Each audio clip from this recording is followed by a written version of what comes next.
Assassin's Creed Shadows. We're talking about Atomfall. We're talking about South of Midnight, Blueprints, Split Fiction, Elder Scrolls Oblivion Remastered, Claire Obscura Expedition 33, Fragpunk, Civilization 7, Kingdom Come Deliverance, and Indiana Jones and the Great Circle. And these are the combat system of Batman, the Arkham series. Yeah. Suddenly that was everywhere because people knew that this was like source. They knew it was good. Exactly so, that kind of mechanic ripple in the industry is what I think will happen now. Exactly that. Or cancelling the Lord of the Rings game, Shadow of Mordor. Nemesis system just rocked. Because they locked that because now it's like in this like middle grey area and no one can really use it. Hello, everyone, and welcome in. Welcome to Melanin Gamers podcast. I have almost the full team with me today. In the dock. Hey guys. Obsidian Fury. What's going on, gang? And OG Otaku. Yay. And it's your hostess with the mostest, Creatively Anzi. We are doing an April roundup. Woody's roundup. Okay, enough of that. But we're doing an April roundup. A lot has happened in April. Nintendo Switch. We've finally seen the release date and all that good stuff. We'll be talking about that. Assassin's Creed. I just want to say Assassin's Creed doing so very well. I'm feeling very smug about that. A new game that has also just launched that's taken the world by storm, I feel like, is Expedition 33. Crazy scenes. There is a lot to discuss and a lot has gone on in April in terms of gaming, especially some MG related things as well. Shout out to the Razer store. We had an event there. It was a lot of fun.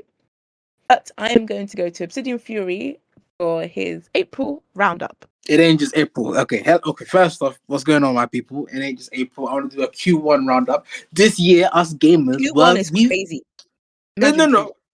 It's Q1 because I'm talking about like Jan all the way to April, yeah? End of the tax year. How's your tax returns? Have you spent them on games? Because today, this year... What's up? Did you open your ISA? Oh, yeah, of course. Yeah. Because today we're eating good. Because I'm just going to give you a rundown of the games that have have opened up this year.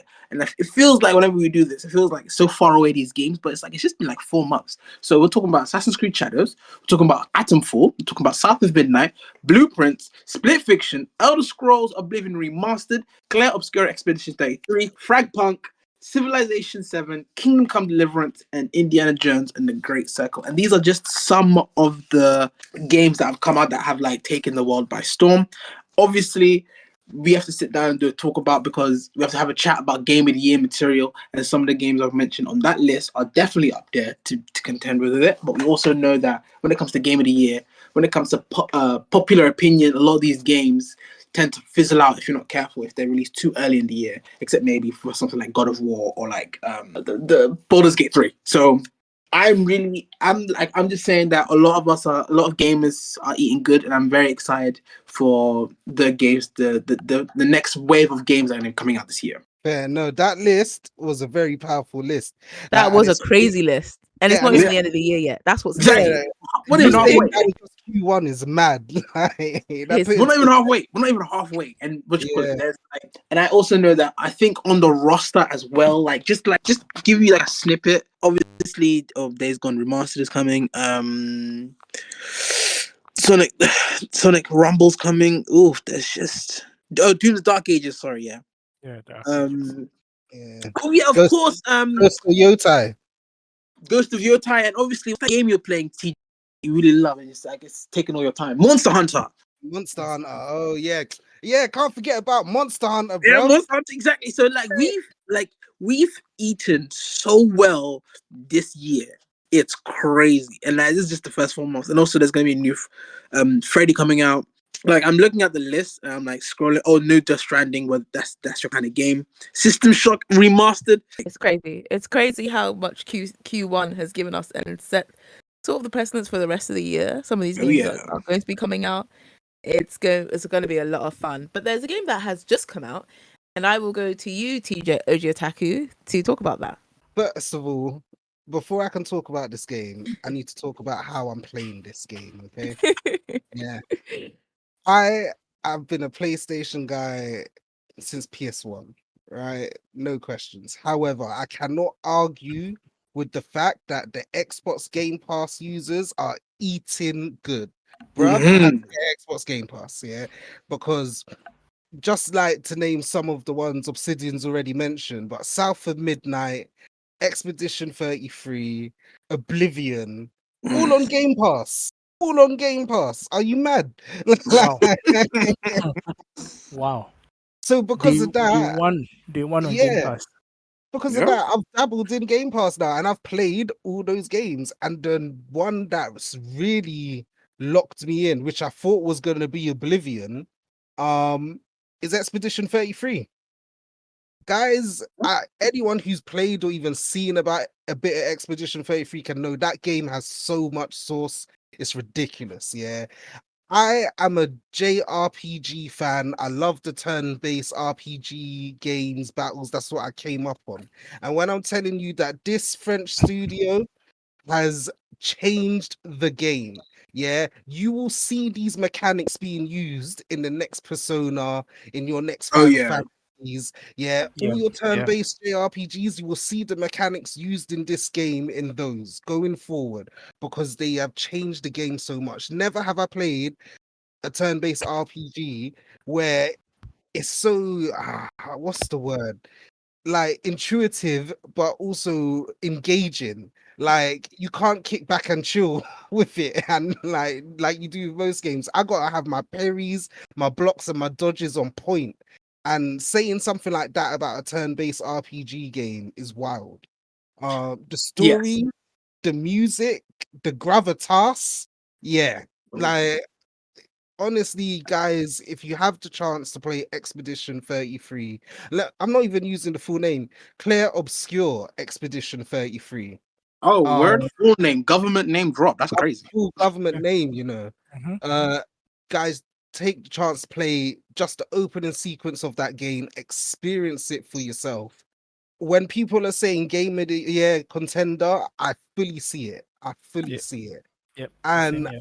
I love to see stuff like this come from a double A game, like a double A studio, because I can tell that this isn't a super massive budgeted game, what we are all told that is the only way to get games these days. Yeah, this team has done something amazing, and it just shows that passion more than anything really drives creativity in the gaming That's true. industry. I Yeah, guys, I can't sing its praises anymore. Has anyone else here played it? No, hold on. I do believe for Claire Obscura, Expression 33, I think they're made by Kepler. I have to they're published by Kepler. I have to double check, but I do. When I saw it, I was like, this feels like a Kepler game. But Kepler is a publishing studio who is based. It's a company that is basically It has is from loads of. Kepler. It's from Yeah, Kepler, okay, by the I way. knew it. They're the guys that did Seafood. They're the guys that did Tichia. So when I Okay. saw that, oh, speaking of bad pronunciation, Perry's. Well, I'm gonna ignore that because I heard you say it, but that's beside the point. But anyway, Harry, hooray. um, but to be fair, Kepler, I've kept my eye on Kepler because they are doing something that like they've basically pulled all the independent studios, developers who've pulled their money together to try and to make a publishing studio to be able to make their own games how they want to do it. So I've had my eye on them and I've been like singing the brothers' praises since Seafood because that was one of their opening games. And I was like, yes, whatever they're doing, I want people to do more of rather than having these like massive multi-million billion-dollar companies just coming in and like acquiring all these like studios and then closing them down, right? Secondly, what I think Expedition 33 does so well is that it makes the turn-based system a lot more engaging for people who are not a fan of the genre. That's what I think it does very well as tell a very engaging story. Because I'm a Fire Access kid. I've been playing turn-based. If you know your JRPGs, if you know your Fire Access games, if you know all those kind of turn-based games, we've been playing it. I've been playing it for some time. So I'm glad that we're finally seeing a game that's been like that's able to hit the masses and people really enjoy it because of as well as the story and also the mechanics within it because it feels like the entire like turn-based is finally getting the respect it deserves to be up there with like the first-person shooters and the action platformers. So as Yeah. for me, I've yet to play it, but I'm purposely not seeing anything online because I want to play it myself because I knew one, it was Kepler, and two, it was going to be a banger because I saw a bit of it when they released some of it, and I was like, oh, there's mechanics in between rounds. That's crazy for a turn based. So I was like, yeah, it's a lot. It just feels like a lot more engaging. That's why you're gonna see a lot of that mechanic going into other games. Like for example, what we saw with Batman, the combat system of Batman, the Arkham series. Yeah. Suddenly that was everywhere because people knew that this was like source. They knew it was good. Exactly that kind of mechanic ripple in the industry is what I think will happen now. Exactly that. Same way, I'm still mad at Warner Brothers for canceling the Lord of the Rings game, Yeah, Shadow of Nemesis Mordor, Nemesis system just rocked. because they locked that, because now it's like in this like middle gray area and no one can really use it because Warner Brothers, they still got that lawyer money, but Yeah. they're not going to be releasing anymore. So yeah, that's why I'm glad that if we see, I want to see more of this basically. So Expedition 33, let's go. I'm going to pay it myself, and I know it's going to have good things, so I'm here for it. Yeah, I'm here for it too, and I'm glad. Like, it's just going to show that sometimes these passion projects, as opposed to just corporate greed, is what's winning right now. I think this is the year of like, when people actually have passion for games, as opposed to like, oh, we're just pumping out, the same thing. This is the era of the AA studios. This is the comeback we needed in the Yeah, AA. and then I also think they've actually taught most of these AAA studios, quadruple A studios a lesson that, irrespective of the size, you can actually do something really good. Yeah. Because I think they're a team of less than 30 people. I think maximum 30 people, individuals. Some were ex-developers of other big studios. And they just came together, pooled their whatever resources they had, and they made a really great game. It's a game that is inviting both to those who are not new to the JRPG genre, but it also invites those, the soul players, or Dark Souls players, when it comes to the parry system and the counter system that is in the game. Yeah. So I mean, they put the game first, gameplay first, and other thing else second. And I think that is what a lot of these studios need to do first. First and foremost, the gameplay, mechanics, everything needs to come first before any other thing else. Yeah, and I know we've talked about a lot about the mechanics of this game just because they are so good, but also the story is good. And it's weird because I want to talk about it, but I don't want to talk about it because I need you guys to experience it. And like, the music. Yeah, but the music. Oh my god. Like never has music so much like kicked in a scene, added that weight to the situation before. I don't want to tell you guys too much about the story because I feel everyone needs to experience it. You need to experience them opening sections. But you know the online rules, bro. It's like everybody is given like 1 week. You're given 1 week. Yeah, just give it like 1 week. Next podcast, I'm blowing up the spot, so make sure you by them. That's insane. Imagine 1 week. Some people have jobs, Hello?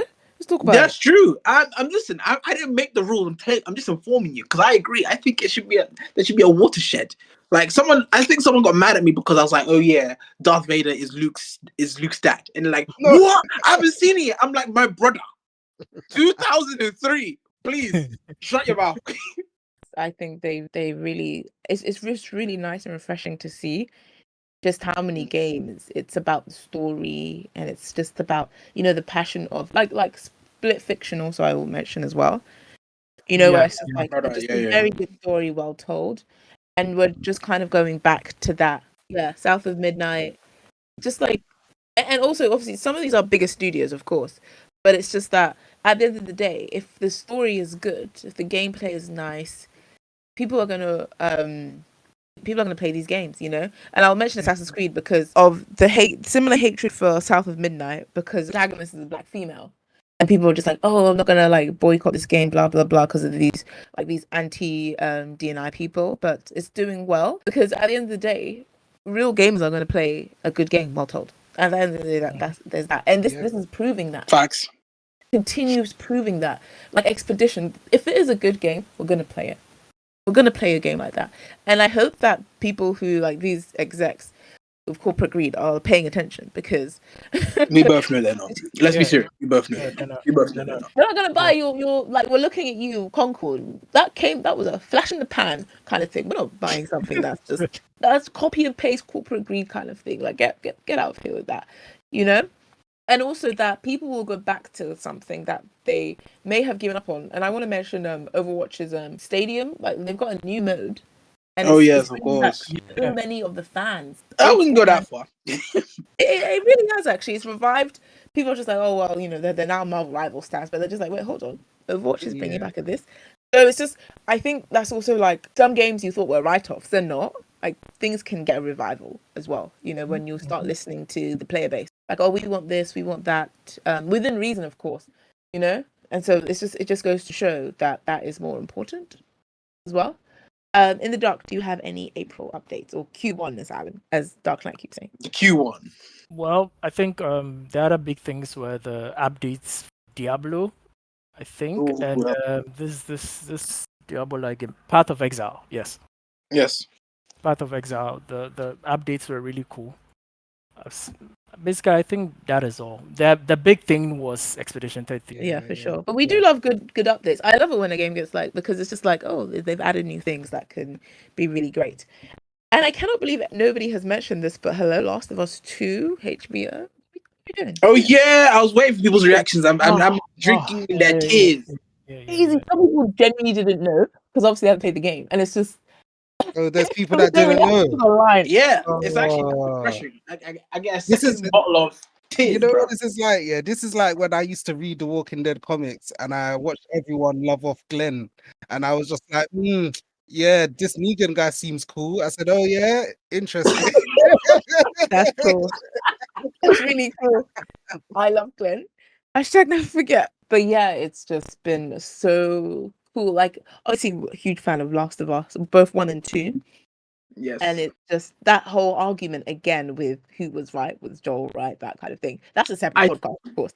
No, we've done it before, but We've done it in a podcast before. Yeah, we have, haven't we? I think what's his name? Troy Baker. He's the mocap guy that does Joel's movement and also his speech. He gives the best answer to that. He put the debate to rest for me. When I heard his answer, I was like, yes, this is the answer I was looking for that I couldn't come to terms with myself. And he says the best in this world that the Naughty Dog have created is much similar to reality, where the world doesn't run on a karma system. It doesn't run on a bad people get punished and good people get rewarded. None of that. There is no like external help that you can even try and like go for, right? So he said the question is wrong to say whether or not Joe deserves it or not, because assuming that there's some kind of like karmic redistribution out there. The world is cold, the world is hard, it's dog eat dog. So he was like, from Joe's perspective, he can as a dad, he can absolutely understand why Joe would do something like that. And the same way, I can absolutely understand why Abby would do something what she did, right? And he then mentioned like I replayed the scene in my head where it's like, remember that scene in The Last of Us where the Joel are driving and then they open up that ambush. Ellie asked Joel, how did you know that guy was faking?